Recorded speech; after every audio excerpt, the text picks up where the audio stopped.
आज राष्ट्रवाद में बड़ा सवाल है कि क्या देश की सियासत युवाओं के सहारे आगे बढ़ने वाली है। और सवाल यह भी है कि जेन ज़ी को इंप्रेस करने की होड़ मची है, कौन इस होड़ में जीतने वाला है। इंस्टाग्राम पर पीएम मोदी का छठा वीडियो संदेश बीती रात आया, राहुल गांधी का भी वीडियो आ गया। पेट डॉगी नूरी के साथ संघ प्रमुख मोहन भागवत ने भी जेन ज़ी को लेकर बड़ा संदेश दे दिया कि वो ज्यादा ईमानदार और देशभक्त है। सवाल है कि जेन ज़ी क्या सोच रहा है। इधर यूपी में स्वतंत्र युवा आयोग बन रहा है। रिपोर्ट देखिए, फिर डिबेट की शुरुआत करते हैं।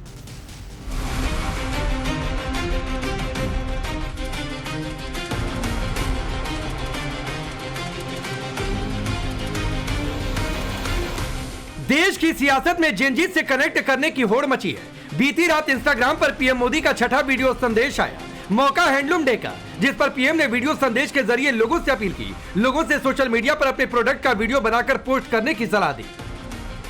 और हैंडलूम डे मनाने का मतलब है कि हर गरीब परिवार, बुनकर परिवार, जो अपने हाथों से अपनी छोटी छोटी घर में लूम पर कपड़े बनाते हैं और नई नई वैरायटीज होती है, आप देखिए ना क्या कुछ नहीं है। और आप भी तो इस प्रकार से एक हैंडलूम की वैरायटी के साथ GRWM वीडियो करके जरूर दुनिया के सामने अपनी बात रख सकते हैं, हैंडलूम के लिए लोगों को प्रेरित कर सकते हैं। पीएम मोदी का मोटिव क्लियर है, जेन ज़ी के तरीकों को अपनाकर यूथ से कनेक्ट करना। कांग्रेस सांसद और नेता विपक्ष राहुल गांधी भी इस रेस में पीछे नहीं। उन्होंने अपने पेट डॉगी के साथ वीडियो पोस्ट किया और इंस्टाग्राम पर आस्क मी एनीथिंग सेशन शुरू किया। इस दौरान वो पीएम मोदी पर निशाना साधते भी नजर आए। I think the videos that came out of the PM house at midnight, those were the best, showing a new panicked prime minister. I'm not a dog parent. I believe that we share spaces with animals, with all living beings. I don't think we own them. I think they are on this planet with us, and they deserve respect, love, and affection.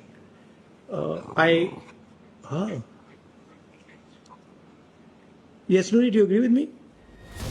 Jantar Mantar protest के बाद से देश में जेन ज़ी को लेकर एक अलग ही बहस छिड़ी है। हर कोई अपने तरीके से उसे परिभाषित कर रहा और युवाओं के हक की बात कर रहा। इसी कड़ी में संघ प्रमुख मोहन भागवत का जेन ज़ी पर दिए गए बयान से सियासी हलचल बढ़ गई है। कि जेन ज़ी अगर एजिटेशन कर रही है तो एंटी नेशनल तो है नहीं, अपने लोग हैं, अपनी नेक्स्ट जनरेशन है। कि मुझे लगता है कि ये जो नई पीढ़ी है जेन ज़ी, जेन अल्फा, ये अभी जो हमारी एग्जिस्टिंग पीढ़ी है उससे ज्यादा ऑनेस्ट है। अरे वाह, बढ़िया है। और देशभक्ति और सेवा का ऑनेस्ट अपील उसमें चलता है। जेन ज़ी और जेन अल्फा से संघ प्रमुख ने न केवल संवाद किया बल्कि खुलकर उनके सारे सवालों का जवाब भी दिया। लेकिन भागवत के बयान के बाद सियासी गलियारों में शोर मचना शुरू हो गया। इस बयान के बहाने विपक्षी पार्टियों ने केंद्र सरकार को घेरना शुरू कर दिया। वो प्रधानमंत्री को ये राय क्यों नहीं देते, वो गृह मंत्री को राय क्यों नहीं देते जो उन बच्चों को गुंडे, मवाली, बदमाश हमारे बेटे और बेटियों को कहते हैं, जो हमारे बेटे और बेटियों पर जब अश्रु गैस चल रहा था, जब पैलेट गन्स चल रहे थे, जब उनको पीटा जा रहा था, जब लड़कियों को थप्पड़ मारा जा रहा था बीजेपी की सरकार, मोदी सरकार के द्वारा, जब लड़कियों के कपड़े फाड़े जा रहे थे 30 दिन तक, तो मोहन भागवत जी बोले क्यों नहीं? तो ये नितिन नवीन जी तक खबर पहुंची कि नहीं? वायरस को वायरस बोला था ना उन्होंने। अच्छा होता कि ये सीख जो हमारी सरकारें हैं भारतीय जनता पार्टी की और सरकारों में बैठे हुए लोग हैं, उनको ये सीख देते। अब सवाल है कि जेन ज़ी को लेकर इतनी जद्दोजहद क्यों? क्या आने वाले चुनावों में जेन ज़ी की दिख रही संभावित हिस्सेदारी ने ये नई बहस छेड़ दी है? क्या इसमें जेन ज़ी का कोई हित छिपा है या सिर्फ और सिर्फ सियासी फायदे के लिए किया जा रहा? Bureau report, times round of Bharat. तो सवाल यह है कि जेन ज़ी को इंप्रेस करने में कौन कामयाब होगा। एक आंकड़ा भी है कि 2029 में जो सबसे बड़ा वोटर वर्ग होगा वो जेन ज़ी का होगा, यानी जो तुरंत वोटर बने होंगे। तो सवाल है कि क्या ये रेस उसी की है? मैं आपका परिचय आज के मेहमानों से करवाता हूं। जफर इस्लाम जी हमारे साथ, भारतीय जनता पार्टी के नेता और प्रवक्ता। हर्ष दुबे अब से थोड़ी देर में जुड़ेंगे, छात्र हैं। अमीक जमई साहब समाजवादी पार्टी के नेता और प्रवक्ता। और निगत अब्बास जी कांग्रेस पार्टी की नेता और प्रवक्ता, आप सभी का बहुत बहुत स्वागत है। जफर इस्लाम जी, आपसे शुरू करता हूं। मोहन भागवत ने तो कहा अपनी सारी बातों में कि पहले बातचीत कर लेनी चाहिए थी और बातचीत हमेशा करनी चाहिए। लग रहा है शायद अब एहसास हो रहा है कि गलती हो गई।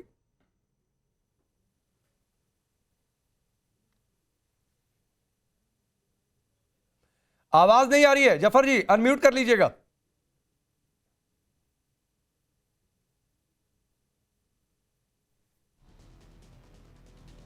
मैं फिर से बोलता हूं। हाँ जी। देखिए, दो फर्क जो दिखता है आज राहुल गांधी जी में, उनके जो पॉलिसी है, उनका जो अप्रोच है, और नरेंद्र मोदी जी में जो देश के प्रधानमंत्री है। वो पोस्टर बनाते हैं राहुल गांधी जी, जो युवाओं के पोस्टर बनाते हैं प्रोटेस्ट करते हुए।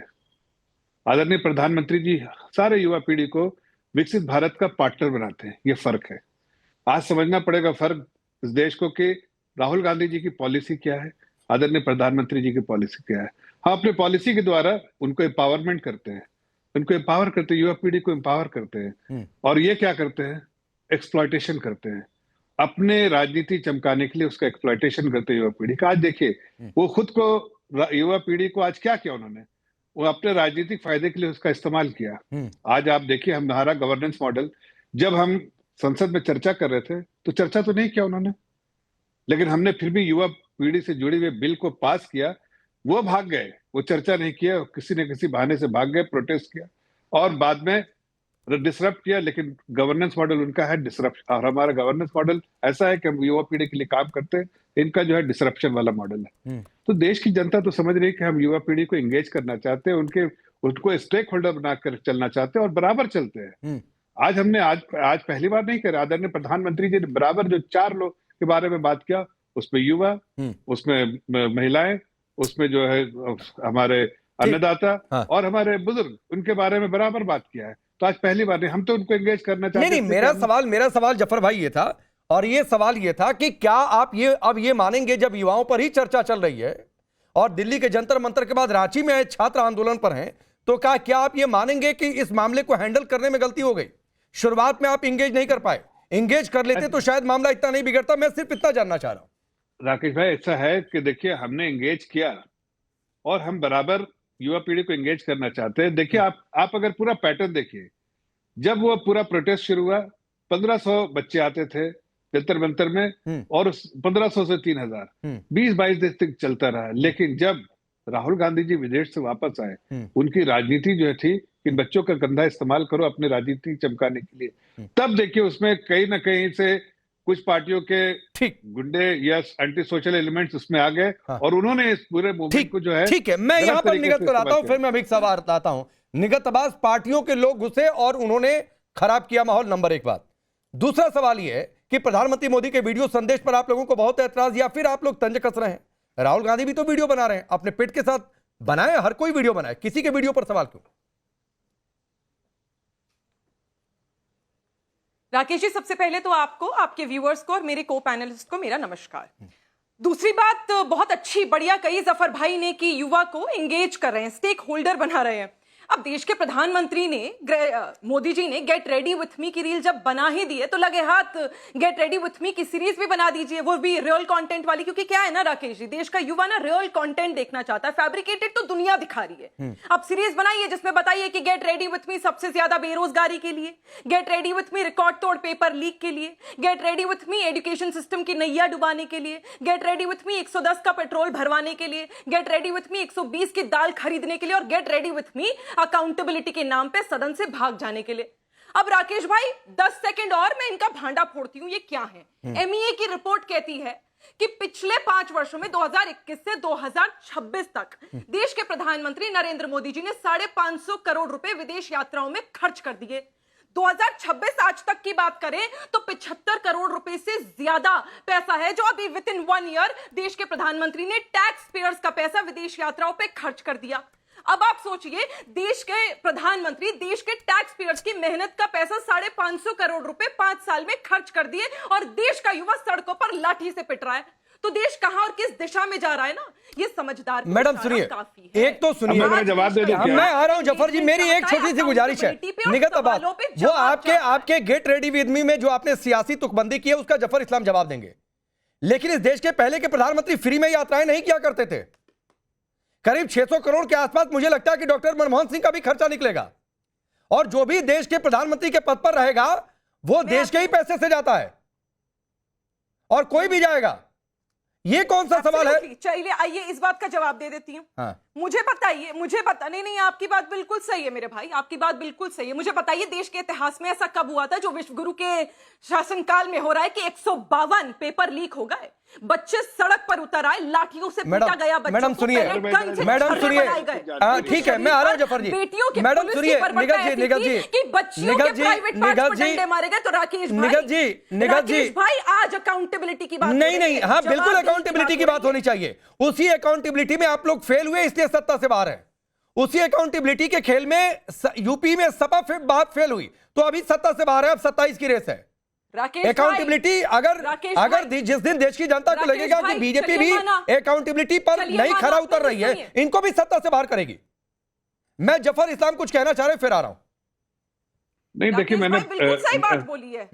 नहीं मैंने इनको सुना, कांग्रेस के और मैं तो कह रही हूँ ये शुरुआत निगत, मैं अपनी बात खत्म कर लूं, फिर आप पीछे बोलना, मैं आपके बीच में नहीं बोल रहा था। मैंने कांग्रेस के प्रवक्ता निगत अब्बास को सुना मैंने। देखिए, इस तरह की दुगलबंदी करना ठीक है, उनको अच्छा लगता होगा, वो अच्छी बात है, लेकिन लीजिए कि राहुल गांधी जी के इनकम क्या है, जो बाहर जाते हैं और किस तरह से जाते हैं, कहाँ ठहरते हैं, किधर रहते हैं, उनका खर्चा कौन बताएगा, वो अकाउंटेबिलिटी कौन करेगा, बताएंगे क्या? दूसरी बात, मैं इस पर्सनल लेवल पे नहीं जाना चाहता हूं, लेकिन देश के प्रधानमंत्री और उनको एक नजरिया देखना चाहिए कि पूरे दुनिया में जो हेड ऑफ स्टेट है, चाहे वो कोई कंट्री लीजिए, जो डेवलपिंग कंट्रीज है, खास के मैं बोल रहा हूँ डेवलपिंग कंट्रीज के प्रधानमंत्री या प्रेसिडेंट, उनके जो हेड ऑफ स्टेट, उनके जरा विजिट देखिए। ये कूटनीति के लिए देश के प्रधानमंत्री को जाना पड़ता है। जो इवन रशिया के देखिए, यूके के देखिए, यूके तो डेवलप कंट्री, उनके प्राइम मिनिस्टर कितने बार गए, या और भी बहुत सारी कंट्रीज है, एक बार जरा नजर दौड़ा के देखिएगा तो लगेगा कि भारत के प्रधानमंत्री कम ही गए हैं, बाकी प्रधानमंत्री और स्टेट प्रेसिडेंट ज्यादा गए होंगे। लेकिन ये जरूरी है, ये इसलिए जरूरी है, मैं बताना चाहता हूं, मैं तू मैं नहीं करता हूं, इसलिए जरूरी है कि देश को अगर आगे बढ़ाना है, देश को विकसित भारत के दिशा में लेके जाना है और 2047 तक एक डेवलप नेशन करना है, तो हमारे लिए दो चीज जरूरी है। हमारे लिए जरूरी है कि दुनिया के अलग देशों से हमारे रिश्ते अच्छे हो, हमारे ट्रेड बढ़े, और हमारे जो ठीक है, मैं विदेश यात्राओं पर अलबत्ता चर्चा के मूड में नहीं हूं, और ना वो टॉपिक है जफर इस्लाम जी, इसलिए मैंने पहले ही बोल दिया था कि पहले के प्रधानमंत्री फ्री में यात्राएं नहीं किया करते थे, देश के ही पैसे से जाएंगे, उस पद पर है तो। और इनको ये भी बता दे कि नहीं, जो पेपर लीक के बारे में आपको मालूम है, शायद निखत को नहीं मालूम होगा, लेकिन निखत मेरी बहन आप जान लो कि जो ट्रॉफी मिली है ना पेपर लीक में, वो आपके मुख्यमंत्री जो राजस्थान के गहलोत जी है, 19 बार पेपर लीक हुई है एक स्टेट में, और हर बार जो तमगा उनको दिया गया है, जो उन्होंने अच्छा ठीक है जफर भाई, मैं रोकता हूं, मैं आता हूं इस बार, निगत आऊंगा, जरा अमित जमाई को लाऊं इस डिबेट में। अमित साहब, एक सवाल ये है, मैं पूछ रहा हूं कि अखिलेश यादव को तो एक बड़ा वर्ग युवाओं का, निगत प्लीज, अभी तक अमित जमाई ने नहीं बोला है, नहीं अच्छा लगता वो भी, मैं एक बार उनकी बात ले लूं, फिर आता हूं आपके पास। कोई बात, एक बड़ा वर्ग है युवाओं का जो अखिलेश यादव को मानता भी है। मैं कह रहा हूं ये रील वाली रेस में वो पीछे कैसे रह गए? प्रधानमंत्री मोदी के आ गए, राहुल गांधी के आ गए, मैं अभी तक वो GRWM वाले ऐसे फ्रेम में मैंने अखिलेश यादव का वीडियो नहीं देखा।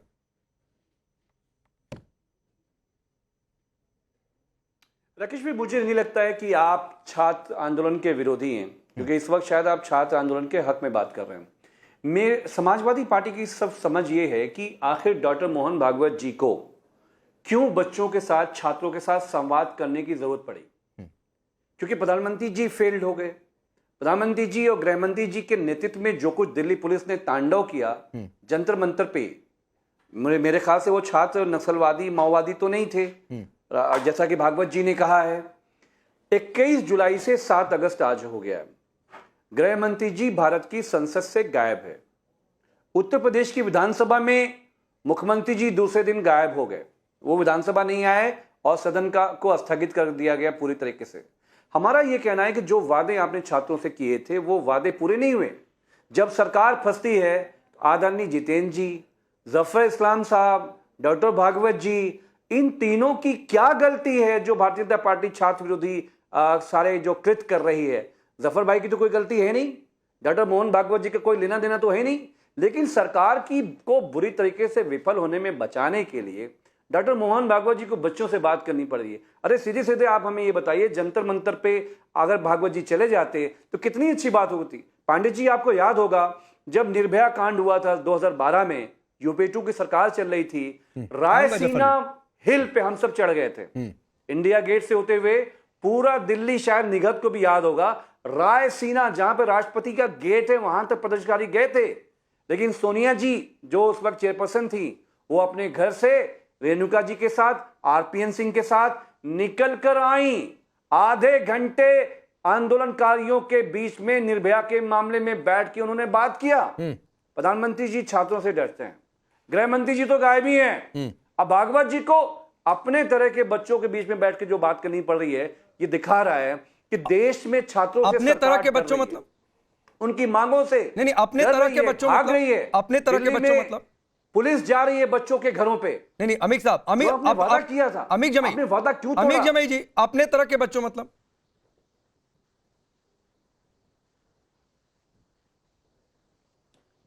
मेरा यह कहना है कि आप जो आयोजन कर रहे हो, जो इवेंट प्रधानमंत्री जी करते हैं, जो भाजपा इवेंट करती है, वो सब जानते हैं।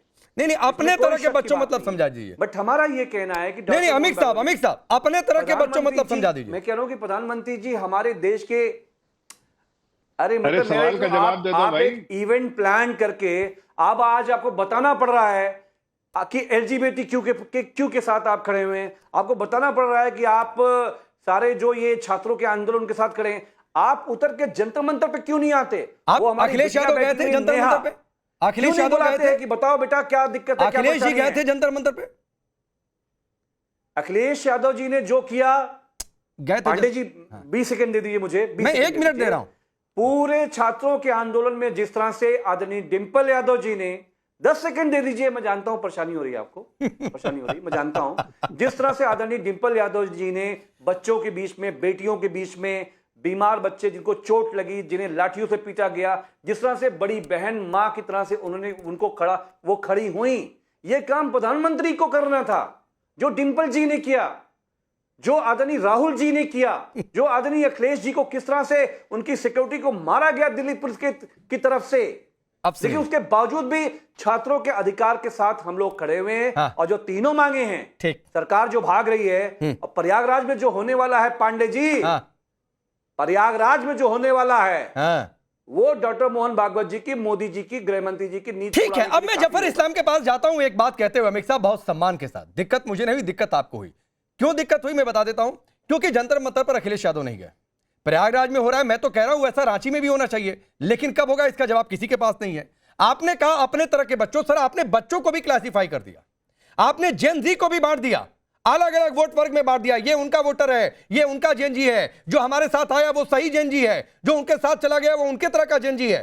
तो ये आप लोग बांट रहे हैं। और आपकी जानकारी के लिए अमित साहब, जिस संस्था ने यह कार्यक्रम आयोजित किया जिसमें मोहन भागवत गए, IIMUN यानी India's international movement to unite nations, मेरे ध्यान में नहीं है।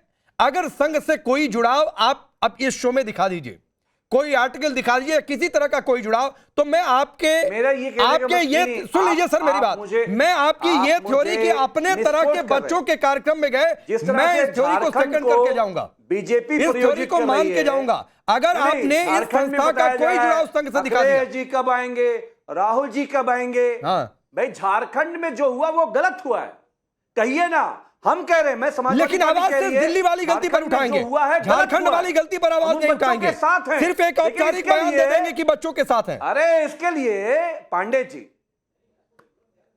जी, मैं कह रहा हूं ना कि गृह मंत्री गायब क्यों है 8 दिनों से?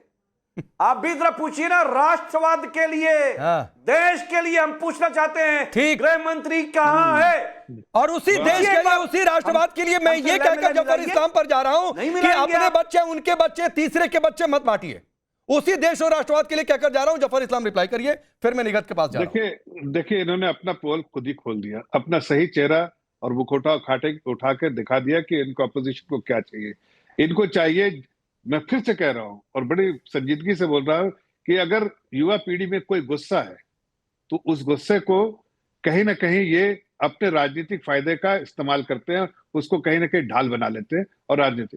अगर कोई गुस्सा है तो उसके हम एंगेज करते हैं और उसके उनकी बातों को सुन के अपने पॉलिसी इनिशिएटिव जो लेते हैं उनकी बात को, जैसा मैंने पहले कहा, स्टेक होल्डर बना के करते हैं। ये फर्क है। लेकिन यहाँ पर इनको क्या है, उनको राजनीति कर रहे हैं। देखिए आपकी राजनीति क्या है। देखिए अभी दो सिचुएशन है, या तो उनको राजनीतिक फायदा कर लीजिए या उस राजनीति से उनका भविष्य सुधारिए। हम राजनीति करते हैं, गृह मंत्री गायब क्यों है 23 जुलाई से 7 अगस्त तक? अरे बीच में मत बोलो भाई, बीच में दो आदमी के बीच में एक मिनट सवाल करने के लिए वो है, एंकर है, पांडे जी है ना, क्या आप ही को सवाल करना है? आप पांडे जी को निकाल दीजिए प्रोग्राम से, बोलिए मैं एंकर हूं तो मैं आपके सवाल का जवाब नहीं तो फिर भाई सवाल कर ले, कोई भी सवाल कर ले, डेमोक्रेसी है, कोई भी सवाल कर ले। लेकिन अमित भाई आपने सवाल कर लिया, जवाब भी सुन लीजिए, जवाब भी सुन लीजिए। वो बार-बार पूछ रहे हैं अमित शाह कहां हैं। जफर भाई नहीं, मैं सब जवाब देता हूं। अमित शाह जी जब जरूरत पड़ती है आएंगे, और आते हैं तो इनके मुंह में आवाज नहीं होता, इसलिए कि लड्डू जम जाता है। उनकी जो रिसर्च के बाद जब बोलते हैं ना, लड्डू जम जाता है। खैर वो सही समय पर आके आपके सही समय पर जवाब नहीं है और आपको एक पूरे तौर से एक्सपोज करेंगे। इंतजार कीजिए उस समय का, जब तक अमित शाह जी नहीं आ रहे, गृह मंत्री जी, आपके मुंह से आवाज निकल रही है। जिस वक्त आएंगे, जब उनके भाषण होगी, उसके बाद आपके मुंह में दही जम जाएगा और आप बोलने नहीं पाएंगे। अब दूसरी बात कहते हैं, आज की राजनीति आपके क्या है? आपकी राजनीति है कि बच्चों के गुस्से को अपने राजनीतिक फायदे के लिए इस्तेमाल करो। हमारे आज हम जो है, हम उन बच्चों के भविष्य के लिए काम करते हैं, उनसे उनके भविष्य के लिए काम कीजिए ना, तो हम भी आपके साथ खड़े रहेंगे। लेकिन आप तो भविष्य, उनके भविष्य से तो मतलब नहीं, आप खुद ही भविष्य चमकाने की कोशिश कर रहे हैं। आपको लग रहा है कि इससे शायद मुझे राजनीतिक फायदा होगा। आज रांची में मैं उसी स्टेट काउंसिल बोल रहा हूँ, रांची में आइए जरा वहां देखते हैं हम आपको, आप लोग क्या कर रहे हैं। भाई आप तो रांची से गायब है, इसलिए कि आपकी सरकार है, मुखोटा पहन के बैठे हुए। बताइए, आप रांची में गए? मैं रांची में ही हूँ। क्यों बनाया गया था? आप रांची गए? नहीं, मैं रांची में हूँ, मैं रांची में हूँ। आप बच्चों के बीच में गए? नहीं, बच्चों के बीच में आप नहीं आप गए, आपके नहीं बच्चों के बीच में आप बैठा है राजनीति के लिए। आप नेहा से मिले? हम बच्चों के चिंता करते जो नेता हैं, जो नेहा, आप उससे मिले? मैं राजनीति नहीं करना चाहता हूँ, बच्चों के कंधे से राजनीति नहीं करना चाहता हूँ। हमारी राजनीति आपके लिए हमारे राजनीति इस वाली डिबेट को 2 मिनट के लिए रोकता हूं। अमित साहब, इस वाली डिबेट को 2 मिनट के लिए रोकता हूं। सरकार की एक बड़ी विरोधी नीतियों के लिए, ठीक है, के खिलाफ बोलने के लिए। अमित जी, इस वाली डिबेट को 2 मिनट के लिए रोकता हूं। कुछ कहना चाह रही है निगत, एक बड़ी इंपॉर्टेंट जानकारी है, वो आपके सामने रखूंगा, फिर वहीं पर आऊंगा अपने बच्चे उनके बच्चे वाले पर। निगत बोलिए। पहली बात तो बड़ी देर से भविष्य की बात कर रहे हैं जफर भाई। भविष्य की बात तो मेरे भाई बाद में हो जाएगी, पहले वर्तमान काल की बात कर लेते, क्योंकि वर्तमान काल में आपके अमृत काल की कुछ धज्जियां सी उड़ी हुई हैं। क्योंकि यहाँ पर डेटा पे बात करते मेरे भाई, बड़ी देर से यहाँ पे जुमलों की बातें कर रहे हैं, आज थोड़ा डेटा पे बात कर लेते। मुझे बताइए ना कि आपकी प्रधानमंत्री यानी हमारे प्रधानमंत्री मोदी जी जब से आए हैं सरकार में, तब से 30 लाख गवर्नमेंट वैकेंसीज खाली क्यों हैं? सेंट्रल यूनिवर्सिटीज में 22,000 से ज्यादा पद खाली क्यों हैं? एनआईटी, आईआईटी, आईएम्स में 56% प्रोफेसर्स के पद खाली क्यों हैं? बाकी कॉलेजेस में 5,000 से ज्यादा प्रोफेसर्स के पद खाली क्यों? ऐसा क्यों है कि जब से मोदी जी सरकार में आया तब से हर दिन 25 स्कूल बंद हो जाते हैं? 94,000 स्कूल्स बंद हो चुके हैं आज देश में मोदी जी के शासनकाल में। हर 1 लाख से ज्यादा ऐसे स्कूल्स हैं जिन पे एक स्कूल पर सिर्फ एक ही टीचर है, 150 से 200 बच्चों के ऊपर सिर्फ एक टीचर। और यहाँ पर अमृतकाल की बड़ी भविष्य की बात कर रहे हैं। मेडिकल कॉलेजेस में बताओ ना कि स्टाफ की कमी 54% की, ये आंकड़े दे रही हूं। नहीं राकेश भाई मैं ना यहाँ पर आंकड़े दे रही हूँ। दे लीजिए फिर जफर भाई जवाब देंगे। इन्हें आंकड़ों की भी बात नहीं करनी, धज्जियां इन्होंने देश की उड़ाने की ठानी ली है। भैया तुम जवाब नहीं दोगे तो सवाल तो पूछेंगे ना, जनता पूछ रही है ना। प्रदर्शन में जाकर जवाब दिया ना, इन्होंने युवाओं को जवाब दिया। देखिए रील बना देना बहुत आसान है, and full marks for the effort जो प्रधानमंत्री जी लगा रहे हैं, लेकिन वो एफर्ट किसी काम के नहीं होंगे, क्योंकि उस रील में देश का युवा ये पूछ रहा है कि 40% बेरोजगारी क्यों क्यों हैं? देश का युवा ये पूछ रहा है कि आज भी भारत में 80% से ज्यादा लोग ऐसे क्यों हैं जो ब्लू कॉलर जॉब करते हैं? ब्लू कॉलर का क्या मतलब होता है? 20,000 से कम पैसे फैमिली के लिए कमा पाते हैं। इन्फ्लेशन बताइए इतनी क्यों बढ़ रही है? क्यों 30-30 रुपए का दूध आज 75 रुपए किलो मिल रहा है? क्यों डीजल के दाम 120 रुपए जवाब देना चाहिए। वो समय आपको याद होगा, आपकी नेत्री सड़क पर सिलेंडर लेकर बैठती थी, आज सब्सिडी कम कर रहे हो। बोलिए जफर इस्लाम, 5 लाख से ज्यादा परिवार ऐसे हैं। ठीक है, निगत अब जवाब दे लीजिए जो आपने पूछा। योजनाओं में डूब गया। पहली बात, ठीक है, जवाब दे लीजिए। इन्होंने सारी बातों का जवाब दीजिए। हाँ दे रहा हूँ। आपकी जो बात आप कर रही थी अभी, आप बेरोजगारी की बात कर रहे थे, आपने इन्फ्लेशन की बात की। जरा आप देखें महंगाई दर की जरा से आंकड़े उठा के देखिए, चूंकि आंकड़े के बारे में बात कर रहे हैं, पिछले 12 साल का आंकड़ा उठाइए, जरा सीपीआई इंडेक्स निकाल के रखिए, वेटेड एवरेज निकाल के रखिए, ईयर वाइज निकाल के रखिए, मंथ वाइज निकाल के रखिए, और फिर हम उस पर चर्चा करेंगे। और फिर यूपीए के 10 साल का निकाल के रखिए। आप देखिए पीक टाइम देखिए कितने किस लेवल पर आपका डबल डिजिट में आपके समय में हुआ था। निगत अब्बास जी, आपके समय में डबल डिजिट इन्फ्लेशन था, महंगाई दर सबसे ज्यादा महंगाई दर आपके समय में हुआ है। और मैं आपको बता दूं, जो है एक पॉलिसी बनाई आदरणीय प्रधानमंत्री जी, एमपीसी कमेटी जो है यही मॉनिटर करती है कि 4% ±2%, 6% से ऊपर नहीं जाना चाहिए। इन्फ्लेशन अब तक 1 ही 2 बार ब्रीच किया 6%, और आपके यहाँ तो डबल डिजिट ब्रीच करके अच्छे खासे टाइम में रहता था। और वेटेड एवरेज देखिए तो वेटेड एवरेज में कम से कम 3%, 300 बेसिस पॉइंट का फर्क है between us and between you, जो यूपीए समय में। ठीक है, आप महंगाई आप नहीं जफर भाई, अनएम्प्लॉयमेंट रेट सबसे लोवेस्ट है आज तक। नहीं जफर भाई, मेरी एक चीज से हमेशा आपत्ति रही है, 40% मेरी एक चीज से हमेशा आपत्ति रही है। हम अपना गिनाएंगे, वो आप पर सवाल करें, आप उनका वाला गिनाएंगे, वो आपका वाला गिनाएंगे। लेकिन सवाल है कि जेएनजी के हक की बात कौन कर रहा है? मैं आता हूं, जरा हर्ष दुबे हमारे साथ जुड़ चुके हैं, फिर अमित साहब आपके पास आता हूं। हर्ष दुबे, रील बन रहे हैं, वीडियो आ रहे हैं, प्रधानमंत्री के वीडियो संदेश, उधर से राहुल गांधी का भी वीडियो संदेश, यहां वाला आंदोलन वहां वाला आंदोलन, पता नहीं अलग अलग पार्टियों के हिसाब से क्या परिभाषा है। मोहन भागवत कल एक कार्यक्रम में पहुंचे, जेएनजी के हक की बात कही, तो यहां पर अमित जमई ने कहा कि वो अपने तरह के बच्चों के बीच में गए थे। आपकी क्या राय?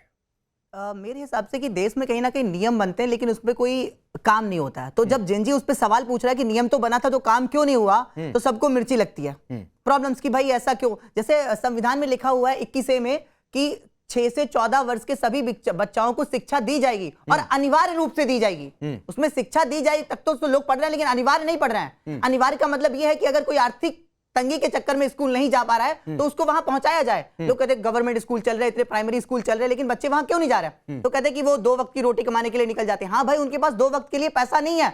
अगर उनको 2 वक्त की रोटी दे दी जाए तो वो स्कूल जाएंगे, लेकिन इस विषय पर कभी चर्चा होती नहीं है। जैसे हम देखें कि रोडों पर पूरा खर्चा हो रखा है, सब पूरा खर्चा हो रखा है, लेकिन फिर भी रोडें चलने तक के काबिल नहीं है, क्योंकि जैसे ही रोड बनी तुरंत से ही पाइपलाइन वालों ने खोद के डाल दी वो रोड, अब उस पर चलने तक के काबिल नहीं है। मैं अपनी सोसाइटी की बात कर रहा हूँ, मेरे आसपास रोडें जो है वो उन पर पूरा खर्चा हो रखा है, लेकिन चलने तक के काबिल नहीं है। तो ऐसा क्यों? जेएनजी सवाल करेगा। जेएनजी सिर्फ एक नारों से सत्ताएं नहीं बदलेंगी।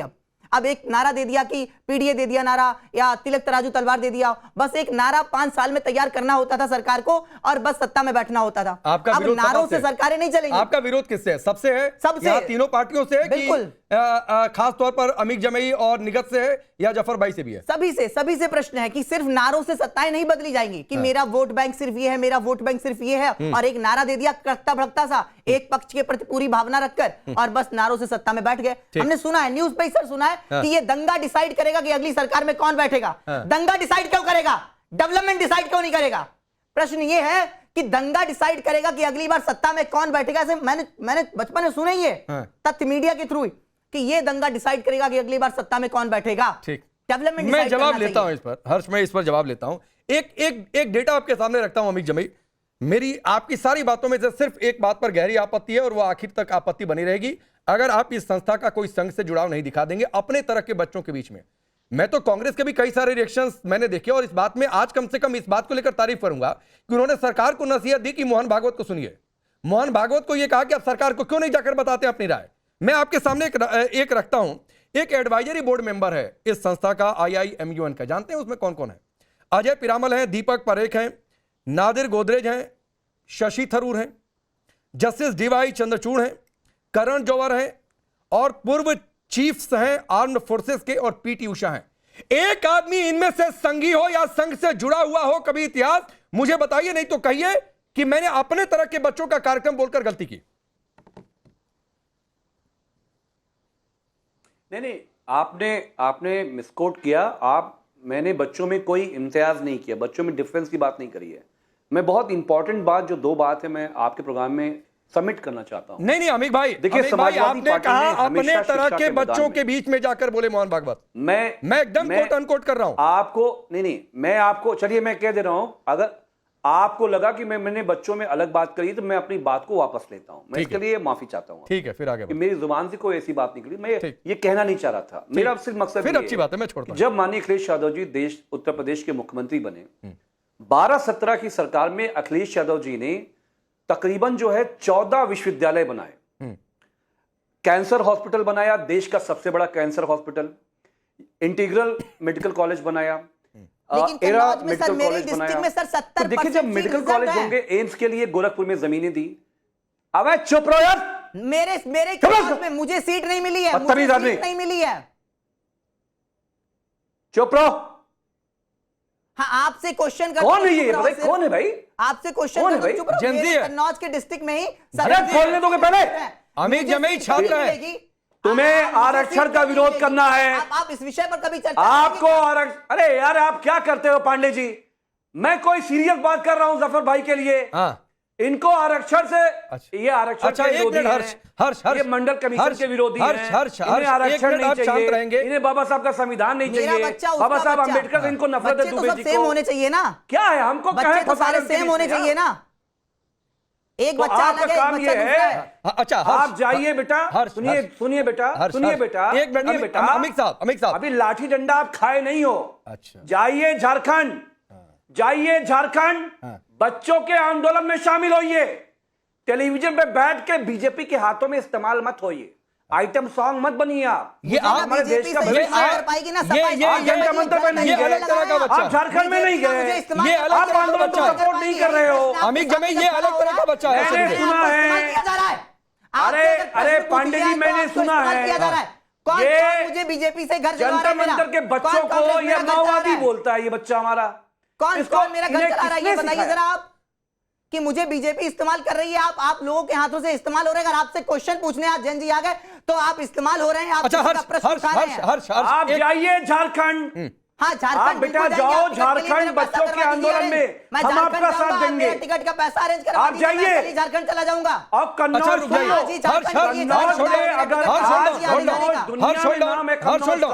अमित जमई मैं आपको 30 सेकंड देता हूं।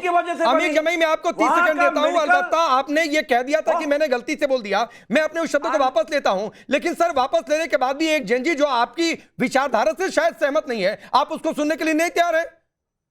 आपने 15-30 सेकंड अमित जमई को हर्ष नहीं बोलेंगे। प्लीज होल्ड ऑन, नहीं बोलेंगे आप मेरा लय तोड़ रहे हैं। नहीं, ठीक है, अगले 30 सेकंड सिर्फ अमित जमई की आवाज होने आ रहा है। मेरा लय तोड़ रहे हैं। अगले 30 सेकंड सिर्फ अमित जमई बोल रहे हैं। मैं जब बात बोल लूं फिर इनसे कहिए मुझसे सवाल कर लें। हाँ ठीक है, अगले 30 सेकंड सिर्फ आप सवाल जफर भाई से करना चाहिए, मुझसे सवाल कर रहे हैं। अरे किसी से कर ले जैन जी भाई, अगले 30 सेकंड सिर्फ मैं ये कह रहा हूं कि शिक्षा के मैदान में अखिलेश यादव जी ने भारत के सबसे कामयाब मुख्यमंत्री हुए। 14 विश्वविद्यालय उन्होंने उत्तर प्रदेश में बनाए, 6 सरकारी 8 गैर सरकारी, जिसमें मेडिकल कॉलेजेस शामिल हैं। अरे नीट करके जब आओगे तब तो डॉक्टर बनोगे, जब मेडिकल कॉलेज होगा, जब सीट होगी। गोरखपुर में एम्स के लिए जमीन दी अखिलेश यादव जी ने। भारत का सबसे बड़ा कैंसर हॉस्पिटल, जिसमें आज सारे गरीब गुरबा लोग, चाहे कन्नौज के हों, आजमगढ़ के हों, झांसी के हों, वो आज वहां जा सकते हैं। तो हम इसलिए नाते पूछना चाहते हैं कि आखिर सरकार नीट में पूरे देश में पर्चे लीक करवाए, हमारा ये दुबे बच्चा बैठा है, इसका भी भविष्य बर्बाद करने के पीछे बीजेपी आरएसएस है। ठीक है, मैं दुबे जी छोटे भाई से कहूंगा, जफर इस्लाम 30 सेकंड से मैं जानता हूं, झारखंड जाइए, छात्रों का समर्थन कीजिए। ठीक है अमित भाई, जफर इस्लाम। ऐसा है कि अभी मैंने अमीर साहब जो समाजवादी पार्टी के प्रवक्ता है उनको सुन रहा था। उन्होंने कहा कि अखिलेश जी ने बहुत एजुकेशन के इस सेक्टर में काम किया है, स्कूल कॉलेज बनवाया है, लोगों को शिक्षा दी है। थोड़ा अपने प्रवक्ताओं को भी शिक्षित कर देते। जिस तरह से एक युवा पीढ़ी के बच्चे को, रिप्रेजेंटेटिव को जिस तरह से वो डांट रहे थे, जग जाहिर हो गया कि उनकी असल मानसिकता क्या है। आज जिस तरह से उन्होंने, चाहे वो उनके खिलाफ बोले या उनके फेवर में बोले, लेकिन जिस तरह से उन्होंने बोला, जिस तरह से उन्होंने बच्चों के साथ वैसे से आपने बर्ताव बात किया। एक मिनट, अभी वही कर रहे हैं जो आप बच्चे को मना कर रहे थे, आप वही कर रहे हैं। मैं तो आपके बीच में बोला नहीं जरा सा भी। तो मैं ये कह रहा हूँ कि जिस तरह का उन्होंने, नहीं, एक मिनट प्लीज, आप दोबारा नहीं समय ज्यादा, मुझे निगत के पास भी जाना है। जफर इस्लाम 10 सेकंड में बात करिए। मैं कह रहा हूँ कि शिक्षा, किस तरह की शिक्षा आपको दी गई है? क्या आप एक युवा पीढ़ी के लोगों को प्रोत्साहन देने की जगह, उसको एम्पावर करने की जगह, ठीक है, एक आखिरी बात, निगत विरोध की आवाज पसंद नहीं है, उसके साथ व्यवहार करते हैं। हो सकता है सारे जेएनजी बीजेपी से ना सहमत हो, ये भी हो सकता है कि सारे जेएनजी कांग्रेस से ना सहमत हो, सपा से भी ना सहमत हो, लेकिन इसका ये मतलब है कि ये उधर का, ये इधर का। एक्सप्लॉइट करते हैं उसको, बिल्कुल सही बात है, जाहिर सी बात है। तो ये एक्सप्लॉइट करते हैं। समय कम है, निगत बोलिए 30 सेकंड। जफर भाई, निगत अब्बास मेरा नाम है, खैर हाँ बोलिए ना। मैं हंस रही थी इस दौरान जब मॉरल साइंस का ज्ञान दे रहे थे मेरे जफर भाई, बड़े प्यारे भाई हैं, वो बोल रहे थे कि शिक्षा नहीं है, इनके प्रवक्ताओं को शिक्षा सिखा दो। जेनजी से कैसे बात कर रहे थे? अरे जेनजी को लाठी से पिटवाया है, जेनजी महिलाओं की बेटियों की छाती पे डंडे पड़वाए हैं, जेनजी बेटियों की प्राइवेट पार्ट्स में डंडे पड़वाए हैं, जेनजी के छर्रे बनवाए हैं आपने पैलेट गन से, जेनजी के पीछे AK-47 भिजवाइए और ये कह रहे हैं कि अमित शाह जी जब आएंगे तो इनकी बोलती बंद हो जाएगी। अरे उसी बातों पे तो अमित शाह जी को आके सदन में जनता को, युवा को जवाब देना था जो भागे भागे फिर रहे हैं। लेकिन के नाम पे राहुल गांधी जी याद आ जाते हैं। उस बात का एक संकेत आप ये भी तो निकाल लेती कि शायद हो सकता है जफर भाई के कहने का मतलब कि अमित शाह आकर बयान देंगे, हो सकता है वो इनडायरेक्टली ये कहना चाह रहे हो कि सरकार तैयार हो रही है, ये भी तो उसका मतलब निकाल लेते हैं। कब देंगे समय बता दीजिए। अमित शाह जी और देश के प्रधानमंत्री वक्त इतना ही है। आप सबका बहुत बहुत शुक्रिया। लेकिन एक अच्छी बात है कि जेनजी के नाम पर ही सही सियासत हो रही है, बातचीत हो रही है।